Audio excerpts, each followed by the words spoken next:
Two conventions in one day, Charlie's Epicon and Spookala. One in Fort Myers, one in Tampa, Florida. Long time since I've been to two conventions in a single day. First I met Matthew Demerit. He was the guy inside the E.T. costume during all the stunt scenes where like E.T. would have to fall over, like when he's getting drunk in the kitchen, stuff like that. And he signed this print for me of that scene in particular. And he signed a speaking spell for me too. Pretty cool, right? We talked for quite a while and he clued me in on a book I need to buy all about the making of E.T. It's the 40th anniversary book. Had all this cool stuff in it I didn't know was going to be in it. You know, I've shown my extensive E.T. collection. I didn't show this. I have, they made a sequel, but it was in book form. Check that out. Then I met artist Mark Watts. He was the guy that did the original packaging illustrations for the Transformers. Can you believe it? And you can see off to the side of us the original gigantic sketch he used to base his airbrush painting on for Brawn, the first Transformers toy I ever got. And he signed these prints for me. See, he did all the mini cars. Look, he signed Brawn. The Constructicons, I had all these. You know, Devastator. Shockwave, an action figure I always wanted because my friend Mike had it and I never saw it in the store. And another one I always wanted, Jetfire, or as they called him in the cartoon, Starfire. This was, of course, a Robotech toy before it became a Transformer. And my friend Chris Wesner had this one. He let me borrow it along with Grimlock. Here's the original Brawn action figure. You can tell he's an original because he's got the shiny Autobot sticker right there on the hood as opposed to the heat-sensitive one that went on the door, which was the second release. And of course, the newer version of the figure looks like right out of the movie. How awesome is that? Then I met voice actor Dan Warren. He had the longest line at Charlie's Epicon. It's crazy.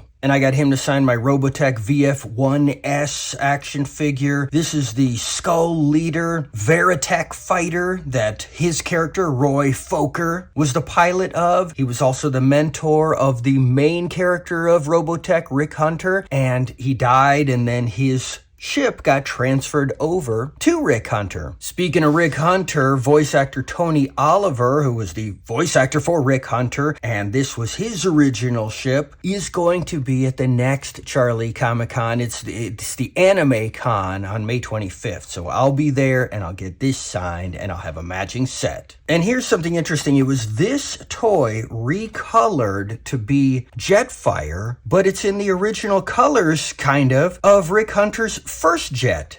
Then I met stuntman and martial artist Hein Nguyen. I hope I'm pronouncing that correctly. Anyways, he was the stuntman for the Green Power Ranger in the Mighty Morphin Power Rangers, and then went on to play the stuntman for the White Ranger in the first Power Rangers movie. And there we go, my signed print of him as the Green Ranger. Of course, it goes with my extensive collection of, I've met every Power Ranger, everybody that was on that show. So great. Then at the Spookala convention in Tampa, they had the first ever Jurassic Park reunion. Here's Joseph Mazzello. He played the little kid Tim in that first Jurassic Park movie. This is his first convention ever. And of course, I got my signed print. Boy, he was full of stories. And at her first convention ever, Ariana Richards, who played the little girl Lex in Jurassic Park. And check it out, signed print. Yeah! And making his debut at his first convention ever, B.D. Wong, who was also in Jurassic Park and Jurassic World. Playing the character Henry Wu, here's my signed print. And now for the stuff I got. Most of this I got at Charlie's Epicon before I went to Tampa. Super old issue of Aquaman, Sergeant Fury, Thor. Had to get an old issue of Daredevil because I was wearing a Golden Age Daredevil shirt, which nobody knew the character that I was wearing. They thought it was this guy. But it's not, and it's not even his original color. Some of them thought, are those the original colors? Nope, different character, 1940s. And why was I wearing it? Because the first Charlie's Comic-Con I went to back in January, I found my first issue of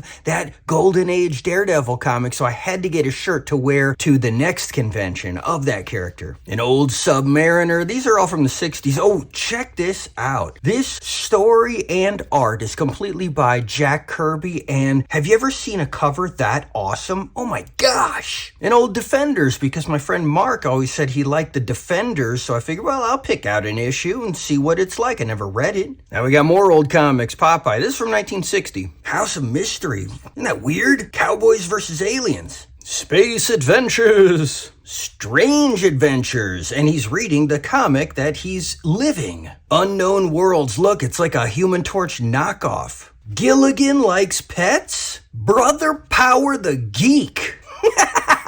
Star Spangled War. Scary Tales. Look, it's like a monster alien with bats. Is it horror? Is it science fiction? And because there was voice actor from Robotech, check this out, a 3-issue Robotech series. 2, 3. And for the Jurassic Park reunion, look, we've got the movie adaptation. I don't want to take it out of its bag with the trading card, but you know me, I probably will one day. I don't know. And of course, with the Power Ranger there, I got this. Look at this. This is an awesome cover. And at the last Charlie Comic-Con, I found Star Blazers issues 2, 3, and 4. Look, now I got issue 1. And then Fafford and the Grey Mouser, Sword and Sorcery issues 1, 2, 3, 4, 5. And I had to get this. I got Star Wars issue 56 as a kid, which ends on a cliffhanger. And for the rest of my life, I've been wanting to see what happens next. Look, they had the next issue, 57. And then up at Spookala, it was a horror-themed convention, and really the only horror thing I collect is Cthulhu stuff. And last year's horror convention I went to had a Cthulhu in the Land of Oz trade paperback. Well, now they have 2 new ones, Cthulhu Invades Wonderland and Cthulhu Invades Neverland.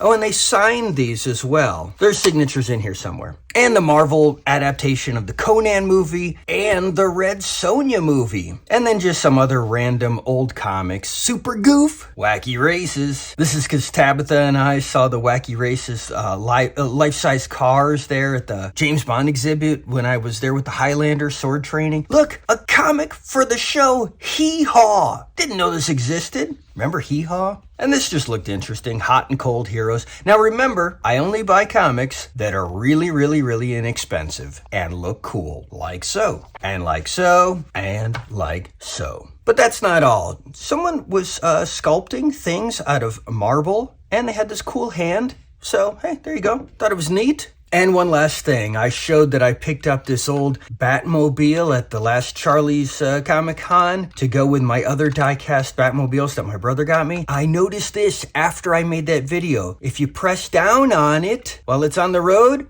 boom, the battering ram comes out. Until next time.